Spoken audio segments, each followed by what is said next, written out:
Bonjour à tous et bienvenue sur ma chaîne YouTube.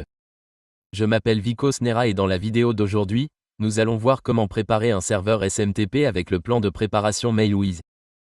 La nouvelle version de MailWiz propose désormais une fonctionnalité de préparation. Avec ce plan, vous pouvez créer une planification et lui attribuer un nom. Vous pouvez ainsi l'appliquer à n'importe quel serveur SMTP. Lorsque vous utilisez ce serveur SMTP pour une campagne, vos emails seront envoyés selon ce calendrier. Autrement dit, vos emails seront envoyés jour après jour selon le plan de préparation. Quel que soit l'incrément, la limite horaire ou la limite quotidienne que vous définissez dans le plan, vos emails seront envoyés quotidiennement selon ces paramètres. Ainsi, vous n'avez plus besoin de configurer manuellement des campagnes quotidiennes. Par exemple, vous n'avez plus besoin de définir manuellement 200e mail aujourd'hui et 400 demain. Vous pouvez désormais créer automatiquement un plan de préparation dans MailWiz, puis l'appliquer à votre serveur de distribution ou à votre serveur SMTP. Voyons comment procéder. Dans ma dernière vidéo, j'ai installé MailWiz et présenté le processus. Vous devriez également regarder comment installer MailWiz sur AWS. J'ai abordé ce sujet dans la vidéo précédente, alors n'hésitez pas à la regarder. Me voici dans le panneau d'administration. Accédez au serveur, puis au plan de préparation. Quelle est l'étape suivante? Cliquez sur « Créer ». Vous devez saisir un nom, j'en ai donc ajouté un ici. Je l'ai nommé « Plan ». Pour le compte d'envoi, je l'ai défini sur 5. Par exemple, vous pouvez définir un total ou une valeur cible. J'ai défini le total à 5000. Vous pouvez également choisir le type de quota d'envoi horaire ou quotidien. J'ai sélectionné « Quotidien ». Deux stratégies d'envoi sont disponibles, linéaire et la deuxième option. Que signifie linéaire? C'est représenté dans le graphique. Linéaire signifie que la progression est linéaire. Autrement dit, elle n'augmente pas brusquement, comme lorsque l'on passe d'un montant aujourd'hui à un montant plus élevé demain. Soit elle augmente régulièrement, soit elle reste stable. Qu'en est-il de la deuxième stratégie? Le graphique augmentera progressivement comme ceci. Cela signifie que l'incrément continuera d'augmenter au fil du temps. Ensuite, il demande le pourcentage d'incrément d'envoi. Je l'ai défini à 5% ici. Après l'avoir sélectionné, je clique sur « Enregistrer les modifications ». Une fois que vous avez cliqué sur « Enregistrer les modifications », un plan d'échauffement de 5 jours est généré. Il est configuré ici. Il utilise la stratégie linéaire avec linéaire. Vous pouvez voir la progression constante ici. L'incrément reste stable. Il n'y a pas de changement brusque. N'est-ce pas? Vous pouvez également sélectionner l'autre stratégie ici. J'ai cliqué à nouveau sur « Enregistrer les modifications ». Un autre plan a ensuite été créé pour moi ici.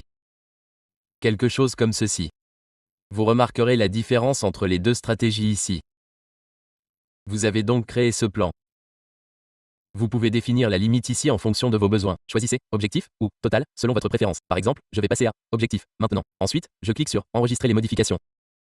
Vous verrez une légère différence ici. Encore une fois, je ne sais pas si c'est la même chose ou une différence. Si c'est la même chose, vous devrez peut-être revenir au plan de préparation et en créer un nouveau. Parfois, les valeurs semblent identiques. OK, quelle est la prochaine étape? Cliquez sur « Plan actif ». Sur quoi l'ai-je configuré? Il est actif. Le plan que j'ai créé est actuellement affiché comme actif. Si vous revenez ici, tout s'affichera. Votre statut est actif. Et vous pouvez créer d'autres plans à partir d'ici.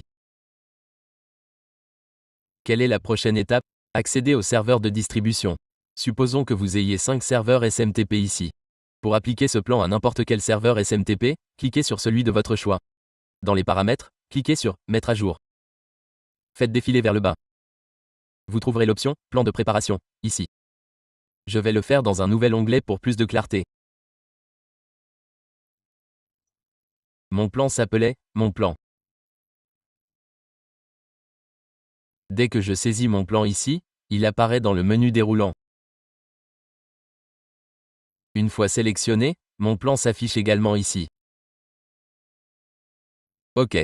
Ensuite, enregistrer les modifications.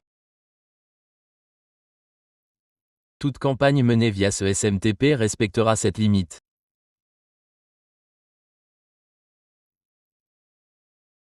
Vous pouvez également définir le nombre de minutes qui s'écouleront avant l'envoi du prochain email après le premier. Ces paramètres sont exprimés en microsecondes. Si vous définissez 300 000 microsecondes, le prochain email sera envoyé après 5 minutes. Vous pouvez convertir les microsecondes en minutes pour confirmer. Consultez cette section. Enregistrez ensuite les modifications. Tous ces paramètres seront appliqués à ce SMTP. Toute campagne configurée avec ce SMTP respectera ces paramètres. Vous pouvez donc le configurer ainsi. Vous pouvez également créer des plans de préchauffage pour vos autres serveurs SMTP ici. J'ai déjà réalisé des vidéos sur le préchauffage, alors n'hésitez pas à les regarder. Si vous souhaitez automatiser une configuration SMTP ou Gmail, regardez ces deux vidéos. J'ai également créé des vidéos sur les stratégies de préchauffage. Consultez la section « Créer une stratégie de préchauffage IP ». Vous devriez également la regarder. Vous trouverez également un outil sur mon site web. Accédez à la section « Outils ». Cliquez sur « Préchauffage IP ». Vous pourrez alors créer une stratégie pour déterminer le nombre d'emails à envoyer. Vous pourrez ainsi créer une stratégie et l'appliquer ici aussi. C'est tout pour cette vidéo. Si vous n'êtes pas encore abonné à ma chaîne YouTube, abonnez-vous. Merci de votre attention.